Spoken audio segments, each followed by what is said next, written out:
പാടിക്കൊന്ന്. ഇന്നലത്തെ വഴക്കെന്താണ് എലിച്ചെടുത്തി, ചട്ടിങ്കലും പൊട്ടുന്ന ശബ്ദം കേട്ടല്ലോ. 2 കുപ്പിക്കള്ളടിച്ചു തോമാച്ചേട്ടൻ കിടന്നുറങ്ങുന്ന സ്വഭാവമില്ല. അവനെന്റെ ബ്ലൗസും മുണ്ടും വലിച്ചു കീറി, ഞാനങ്ങെ മാറി നിന്ന് തെറി വിളിച്ചു.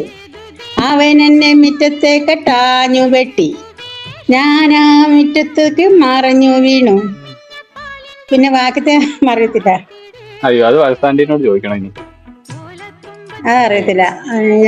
ഞാൻ മുറ്റത്തേക്ക് തെറിച്ചു ഞാൻ അവന്റെ ചെകിട്ടത്ത് ആഞ്ഞടിച്ചു, അങ്ങനെ എന്തോ ഉണ്ട്. ചെകിട്ടത്ത് ആഞ്ഞടിച്ചു, അവൻ എന്നെ മുറ്റത്തേക്ക് തള്ളിയിട്ടു, ഞാൻ ആ മുറ്റത്ത് ചൂലെടുത്ത്. അങ്ങനെയൊന്നുണ്ടോ ഒരു വരി